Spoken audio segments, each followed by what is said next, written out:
اعوذ باللہ من الشیطان الرجیم بسم اللہ الرحمن الرحیم فلما قضى موسى الأجل وسار بأهله آنس من جانب الطور نارا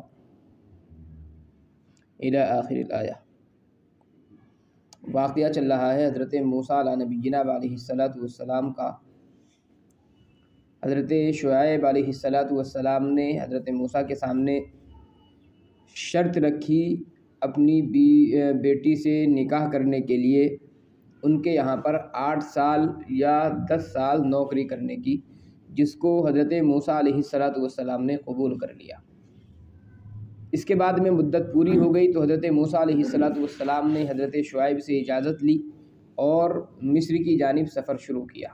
اسی کا تذکرہ یہاں پر ہے، فلما قضى موسى الأجل، جب حضرت موسیٰ علیہ السلام نے مدت کو پورا کر لیا۔ اب یہ کون سی مدت پوری کی ہے؟ 8 سال کی مدت پوری کی ہے یا 10 سال کی مدت پوری کی ہے؟ قرآن کریم نے اس چیز کو بیان نہیں کیا ہے۔ ہاں البتہ بخاری شریف کی ایک روایت ہے، حضرت ابن عباس رضی اللہ تعالیٰ عنہ سے اس سلسلے میں معلوم کیا گیا کہ حضرت موسیٰ علیہ السلام نے کون سی مدت پوری کی۔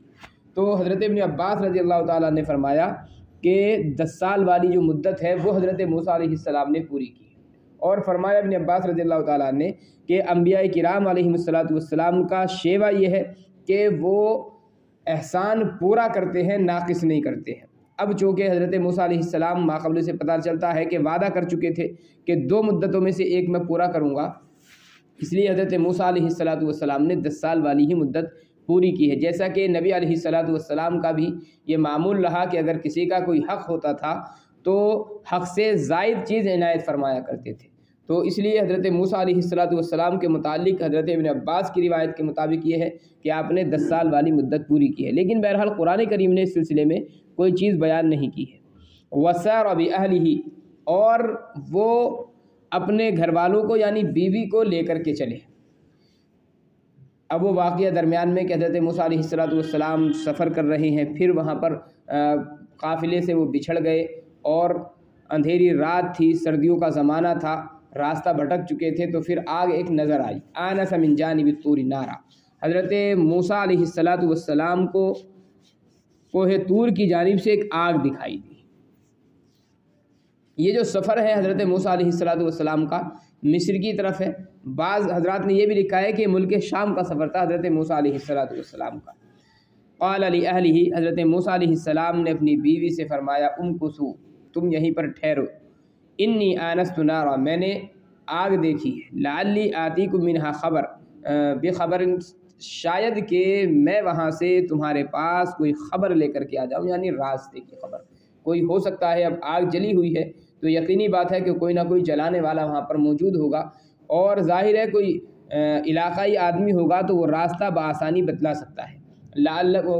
او جذوۃ من النار، یا آگ کا کوئی شعلہ لے کر کے آؤں، لعلکم تصطلون، تاکہ تم لوگ سینک سکو، یعنی جو سردی محسوس ہو رہی تھی بیوی کو، تو حضرت موسیٰ علیہ السلام نے کہا کہ کچھ نہیں ملے گا تو کم از کم آگ لے کر کے آ جائیں گے، جس کی وجہ سے اس سردی کو بھگانا ہمارے لیے آسان ہو جائے گا۔ یہاں پر جمع کا صیغہ جو ہے حضرت موسیٰ علیہ السلام نے استعمال کیا ہے، حالانکہ بیوی کو صرف مخاطب کر رہے ہیں، تو اس سے بعد حضرات نے یہ بھی ذکر کیا کہ حضرت موسیٰ علیہ السلام تنہا نہیں ہے، بلکہ حضرت موسیٰ علیہ السلام کے ساتھ میں آپ کے خادم تھے جو حضرت شعیب علیہ السلام نے ساتھ میں کر دیے تھے، تو وہ بھی حضرت موسیٰ علیہ السلام کے ساتھ میں ہے، لیکن تذکرہ ان کا بہرحال یہاں پر نہیں کیا گیا۔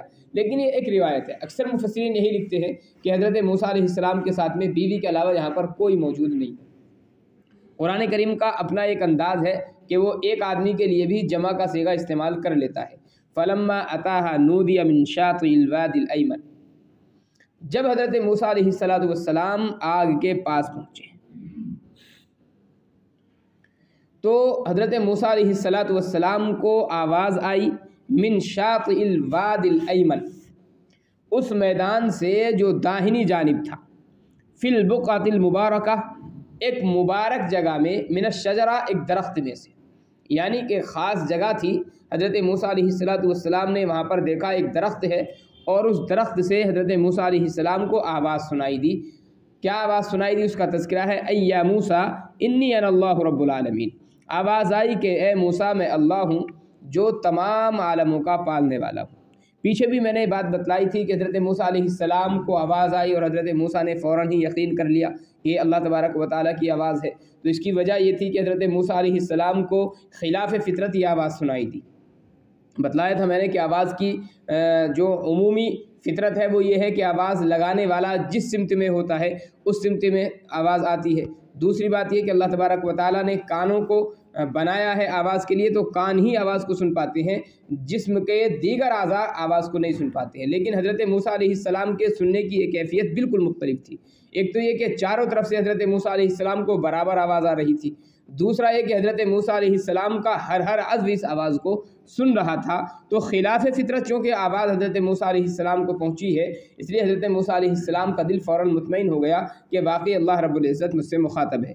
پھر حضرت موسیٰ علیہ السلام کو حکم دیا گیا وَأَنْ أَلْقِ عَصَاكَ، موسیٰ آپ اپنی لاٹھی کو ڈال دو۔ فَلَمَّا رَآهَا تَهْتَزُّ كَأَنَّهَا جَانٌّ وَلَّىٰ مُدْبِرًا وَلَمْ يُعَقِّبْ يَا موسیٰ۔ یہ جو واقعہ ہے حضرت موسیٰ علیہ السلام کا، کہیں تفصیلی ذکر کیا گیا ہے، کہیں اجمال ذکر کیا گیا ہے۔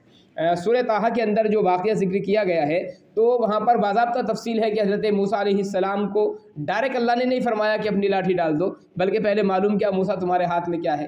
موسیٰ علیہ السلام نے فرمایا اللہ میرے ہاتھ میں یہ لاٹھی ہے، اور پھر بتایا کہ میں اس سے بکریاں چراتا ہوں اور بکریوں کے لیے پتے جھاڑتا ہوں اور ٹیک لگاتا ہوں، اور بہت سارے کام حضرت موسیٰ علیہ السلام نے گنوا دیے، اس لاٹھی سے میں کیا کیا کام کرتا ہوں۔ یہاں پر اس کا تذکرہ نہیں ہے، یہاں پر مطلقاً کہا گیا کہ حضرت موسیٰ علیہ السلام سے لاٹھی ڈالنے کا حکم دیا گیا ہے۔ تو جہاں واقعہ تفصیلی ہے اسی واقعے کو ذہن میں رکھنا چاہیے۔ وَأَنْ أَلْقِ عَصَاكَ، حضرت موسیٰ علیہ السلام کو کہا گیا کہ آپ اپنا عصا ڈال دیجیے۔ فَلَمَّا رَآهَا تَهْتَزُّ، جب حضرت موسیٰ علیہ السلام نے اس کو لہراتے ہوئے دیکھا، یعنی ڈال دیا اس کو فوراً، اور جیسے ہی زمین پر ڈالا وہ سانپ بن گیا۔ كَأَنَّهَا جان، گویا کہ وہ پتلا تیز سانپ ہے، پتلا نہیں تھا، سانپ بہت موٹا تازہ تھا، ازدہا جس کو کہتے ہیں، لیکن دوڑنے میں یہ بہت تیز تھا۔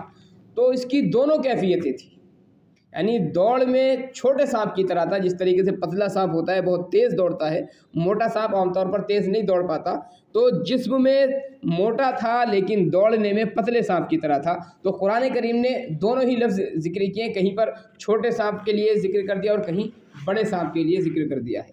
کأنہا جان، گویا کہ وہ پتلا سانپ تھا۔ وَلَّىٰ مُدْبِرًا، تو حضرت موسیٰ علیہ السلام پیٹ پھیر کر کے بھاگنے لگے، یعنی ڈر محسوس ہوا اور پیٹ پھیر کر کے بھاگنے لگے۔ وَلَمْ يُعَقِّبْ يَا موسیٰ، وَلَمْ يُعَقِّبْ، اور حضرت موسیٰ علیہ السلام نے پیچھے مڑ کر کے بھی نہیں دیکھا۔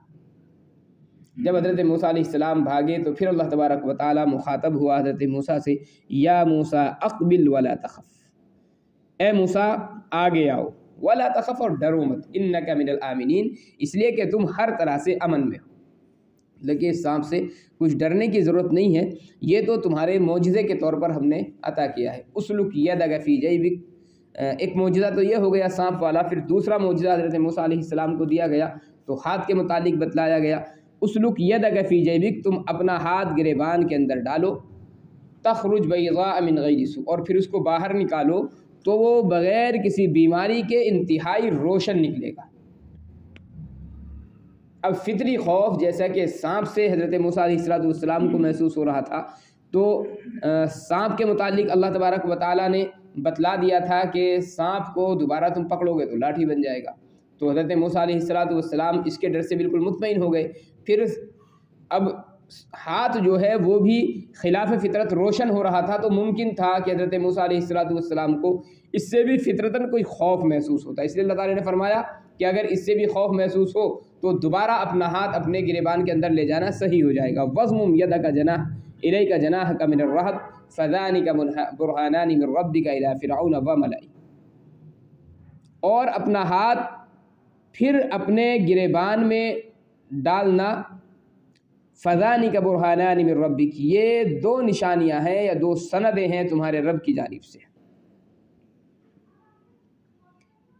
إِلَىٰ فِرْعَوْنَ وَمَلَئِهِ، فرعون اور اس کے درباریوں کے پاس جانے کے لیے، یعنی معجزے کے طور پر اللہ تبارک و تعالیٰ نے دو نشانیاں ان کو عطا فرمائی۔ انہم کانوا قوما فاسقین، اللہ فرماتا ہے کہ یہ لوگ بڑے نافرمان ہیں۔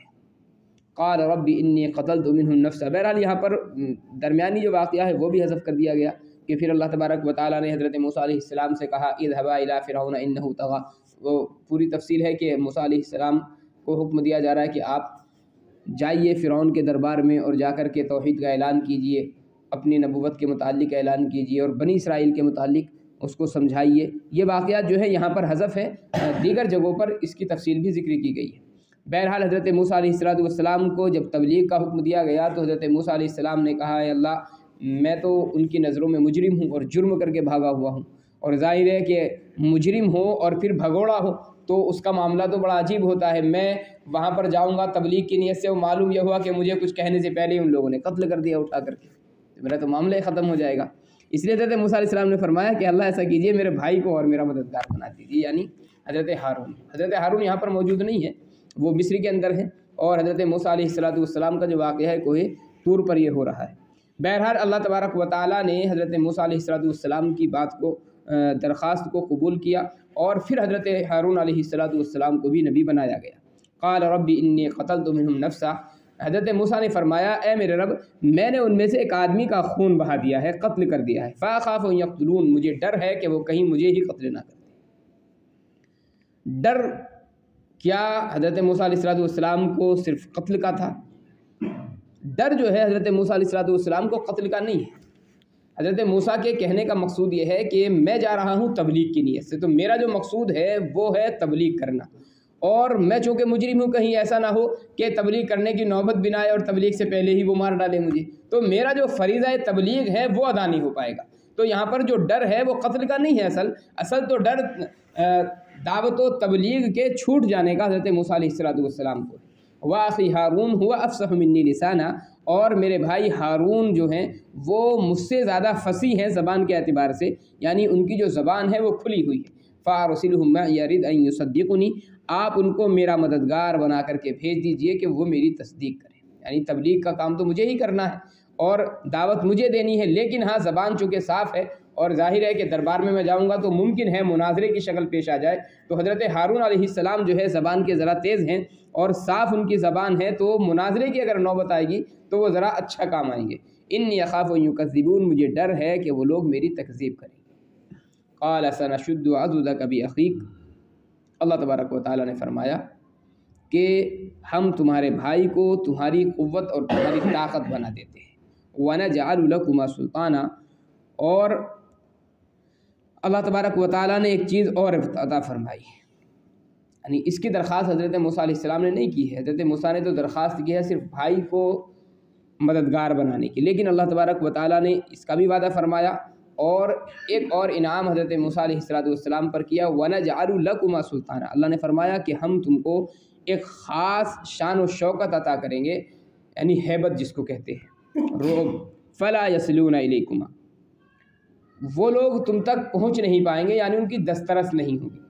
پھر اللہ نے حکم دیا کہ ہماری آیتوں کو لے کر کے جاؤ، انتما ومن اتبعکم الغالبون، تم اور وہ لوگ جو تمہارا اتباع کریں گے وہی غالب رہیں گے۔ بہرحال حضرت موسیٰ علیہ السلام جو ہیں پھر فرعون کے دربار میں پہنچے ہیں، اور وہاں پر جا کر کے حضرت موسیٰ علیہ السلام نے فرعون کے سامنے پھر اللہ تبارک و تعالیٰ کی وحدانیت کا، اپنی نبوت کا اعلان کیا اور بنی اسرائیل کے متعلق گفتگو کی، جس کو فرعون نے قبول نہیں کیا۔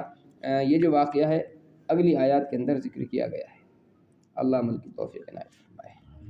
سبحان اللہ و بحمدہ، سبحانک اللہم و بحمدک، ونشہد ان لا الہ